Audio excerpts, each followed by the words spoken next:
for the large pharmaceutical company for 10 years before recently being fired for voicing his concerns. Over a call, he revealed to me the 3 closely guarded and biggest lies of the diabetic industry. And anyone who dared utter them in public will be fired and have cease and desist orders against them. It was because, in his own words, the whole industry was a giant and deliberate fraud, which makes billions every year, not by helping to improve your diabetes, but by actively making it worse. As Kevin explained, from the moment you notice a problem with your weight, your blood sugar, or energy levels, you are encouraged to see a doctor who recommends that you start taking medications to correct your blood sugar, most likely metformin. Sounds familiar, right? But the big problem here is that from this moment on, your blood sugar and health is destined to only get worse, not better. After all, when was the last time you went to a doctor and your doctor lowered your dosage or suggest you come off your meds? Never happened, right? And this is the big diabetes lie number 1. Lowering blood sugar will reverse diabetes. The truth is, high blood sugar does not cause diabetes. It is a symptom of it. Diabetes drugs may help to lower your blood sugar, but eventually these drugs lose their effectiveness. As a result, your doctor has to increase the dosage and/or add an additional drug until one day your doctor tells you that you have to go on injectable insulin. And soon, more and more insulin injections. Why? Because the cause of the disease has not been addressed. The disease is progressing as if you were taking no medication at all. The same way you wouldn't treat an open wound with painkillers, you should not attempt to reverse diabetes with medications that lower blood sugar. Medications are simply a band-aid for a symptom of diabetes, nothing more.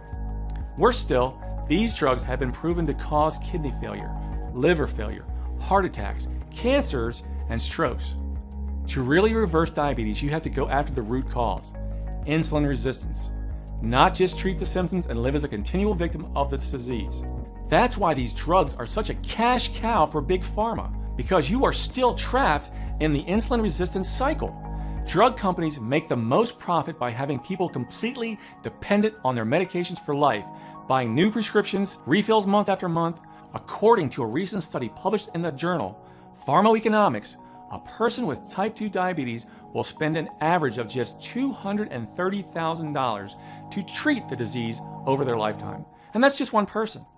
It's big business, and a business they will fight to protect, because their business model will be destroyed if the world finds out that they can lower their blood sugar and reverse their type 2 diabetes naturally, without drugs.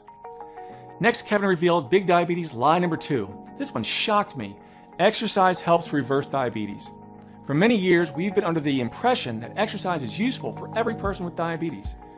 However, in a new study by the Sanford Burnham Medical Research Institute in Orlando and published in the Journal of Clinical Endocrinology and Metabolism, examined clinical trials that looked at the effects of exercise among people with type 2 diabetes. Their analysis revealed that in 20% of people with type 2 diabetes, exercise did not lead to improvement in blood sugar control, insulin sensitivity, or their body's ability to burn fat. The study suggests that this resistance to exercise among people with type 2 diabetes is genetic and can be handed down through generations. In essence, if you have tried exercising and had no improvement in your diabetes or fat loss, it's likely that you are one of those people who are resistant to exercise, and it will do nothing to help your diabetes. And even if you exercise could work for you, it still only mimics the effects of diabetes medications by lowering blood sugar but not addressing the root cause, the insulin resistance. And with that, Kevin revealed the big diabetes lie number 3. Carbohydrates are your enemy. Why is it that all diabetics now fear carbohydrates? Why are low-carb, high-fat diets seen as a healthy alternative? It is far from the truth. In 1935, Dr. Rabinovich did a little-known research study on the subject of high-fat diets and diabetes, a disease largely unknown at this time. He writes, "Suffice it to say that it now appears to be fairly well established that carbohydrates improve, whereas fats impair carbohydrate tolerance, and that carbohydrates increase, whereas fats decrease the sensitivity of the individual, animal, and man to insulin." 20 years later, in the 1950s, another doctor, Dr. Walter Kempner at Duke University, did an incredible study. He demonstrated that it was not high carbohydrates, but in fact, high-fat diets that were causing insulin resistance and type 2 diabetes. He even showed that a diet composed of rice and fruit, simple low-fat, high-sugar, and carbohydrate foods actually had no negative effect on insulin resistance at all, and actually improved it. Conventional thought about diabetes states that foods high in carbohydrate will exacerbate diabetes and increase the requirements for insulin and medication.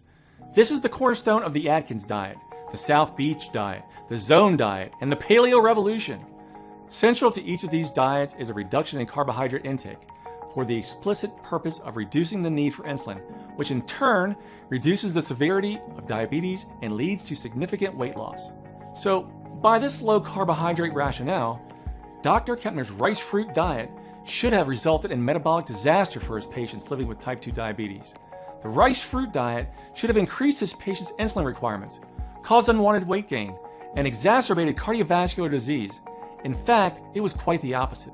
The increased carbohydrates had, in fact, improved insulin resistance. Dr. Kempner was one of the first physicians to prove that carbohydrates are not the enemy. I couldn't believe what I was hearing, but Kevin was absolutely right. So if you thought your bad diet caused your diabetes, if you thought too much carbohydrate or sugar caused it, or that you didn't exercise enough, think again. They had no factor in why you have diabetes today. They are not the true cause of insulin resistance. I know this because in just 1 minute, I will reveal to you the real little-known cause of insulin resistance as proven by numerous clinical studies, a dangerous toxin that is widespread across the entire planet, as well as the simple 60-second habit you can do right now to flush this toxin out of your body and reverse your diabetes in just 3 weeks' time. The truth? Insulin resistance is reversible. Type 2 diabetes is reversible. It is not a life sentence. You see, after speaking to Kevin, I kept wondering, if medications, exercise, and carb restrictions had done nothing and would never do anything to help Kathy's diabetes, then what could help?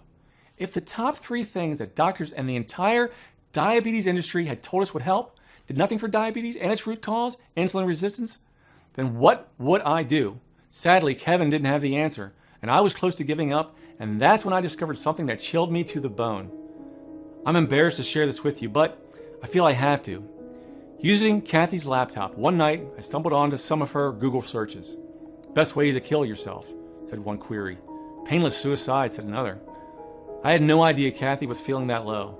I was desperate to help her, but I didn't know how. The future looked bleak. But that very night, I received a phone call that would change everything. Not that I knew it at the time.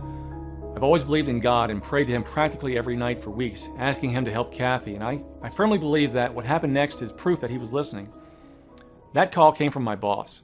I had gotten an offer earlier that week for a big project over in Greece. They were building a new power plant not far from Tolmeda. That was a huge deal and would provide power for most of the eastern part of the country. They needed an experienced man as a project supervisor, and with my experience, I was one of the top candidates. Given Kathy's condition and state of mind, the timing couldn't have been worse, or so I thought. But unable to do anything about it, I set off for Greece, leaving Kathy's sister in charge of her safety. I hated leaving her, but as it turned out, the men I would meet on that job would provide the answers to my prayers. And in the strangest of ways, right after my long flight, I'm introduced to the team of guys I was supervising, a group of 19 men from all over Greece. Among those was Alexander Duka and 7 other guys who came to work on the project from their home on a tiny Greek island called Halki. Ever heard of it? Yeah, me neither. It was a total population of 487, or about 479 since Alex and his guys came to work with me. As the weeks went on, I came to realize these 8 guys who were all in their mid-50s didn't have diabetes or even a single symptom of it. They were slim, healthy, and full of energy. Back home, I didn't know of one person over 50 who didn't have diabetes, let alone 8 of them. So that night, I took Alex to one side and told him all about my wife's conditions, her suicidal thoughts, and that she didn't have long until she might face another coma. If you know anything that can help her, please tell me, I pleaded. Alex smiled, patted me on the shoulder, and told me to wait where I was. A few minutes later, he returned with a notepad and a pencil and began to scribble down what looked like a recipe, complete with a list of strange foods, most of which I'd never even heard of. What's this? I asked, looking down at the list. The secret you've been searching for, he said with a glint in his eye. Our health is all down to the food we eat. He continued mysteriously. Diabetes simply doesn't exist on our island. This recipe has been in my family for generations, he said. Eat these foods and your wife will recover. With that, Alex stood up, gave me a knowing smile, and got back to work. Only then did I remember that Alex and his friends always made those homemade dressings with their lunch and dinner, sometimes even as a snack.